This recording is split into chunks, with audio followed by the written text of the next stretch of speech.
Bengali fried bread, luchis, is what I'm going to make today. This is a little variation from a Poori, so it's similarly deep fried, but it's a little different because in the dough, we are going to mix semolina as well as fennel seeds and deep fry it, and oh my god, it tastes so good.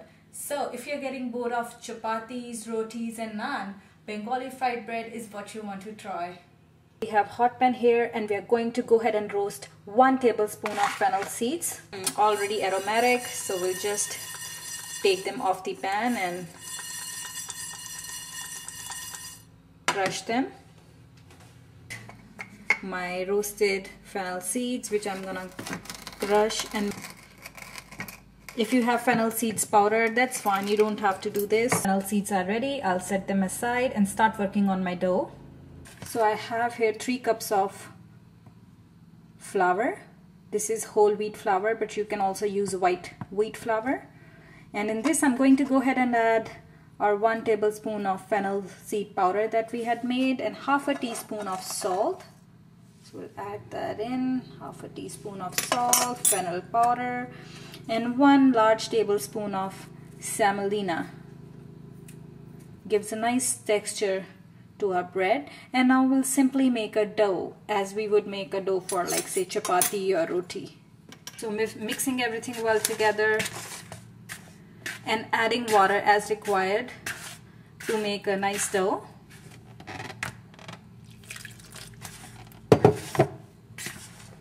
The water I'm using is normal room temperature. For more detailed instructions on how to make a dough, look at my recipe for making dough. I have shown how to make dough for chapati, so you can have a look at that as well. And once our dough is ready, we'll set it aside for 10 minutes and in a wok or deep frying pan heat some oil because we are going to fry these. As you can see, our dough is ready. It's soft but not loose. See? And the more you knead it, the softer your luchis are going to be.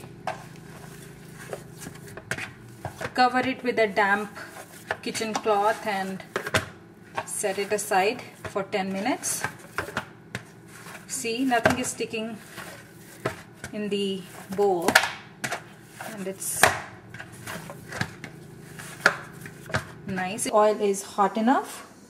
Cloth off from our dough and make a small round balls out of it.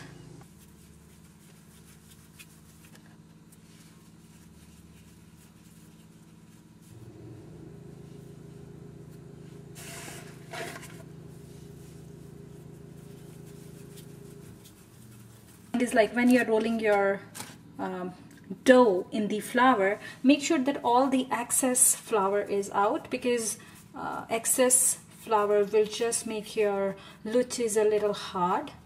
So nice and round. See, my nice 12 round balls are ready, so we'll now go ahead and start cooking them. To your dough from sticking, just take a tablespoon of oil and spread it on the shelf.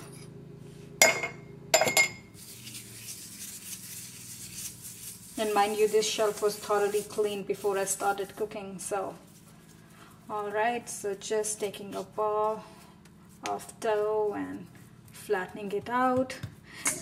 Like we'll flatten out a chapati, we'll go ahead and flatten this out. Nice and round, full of flavor. See? You don't want it too thick, you don't want it too thin, just the right thickness, not too thick, not too thin.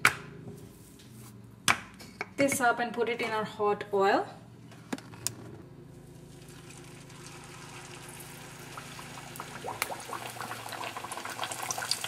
Be careful, you can burn yourself, so when deep frying this flatbread, you have to be really careful. Just keep pushing it in so that every side is thoroughly done. See, it's rising. That's exactly what you want. If the oil is not hot enough, it won't rise properly.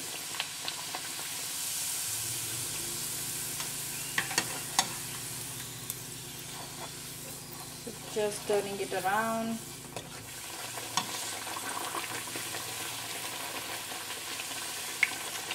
And basically you want it lightly golden brown.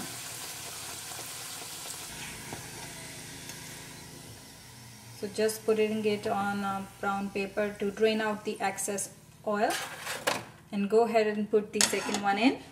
We're taking a ball of dough, making sure it's nice and round, and if you want, just a tiny bit of flour, not too much at all, and make sure your shelf has a little bit oil so that the dough doesn't stick. Spread it and flatten out your dough to make a nice thin flat bread.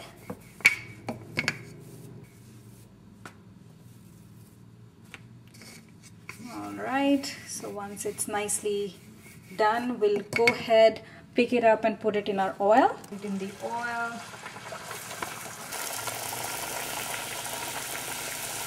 Make sure you push it back in so that all sides are nicely done and you want it to rise. Luchi has risen. That's exactly what you want.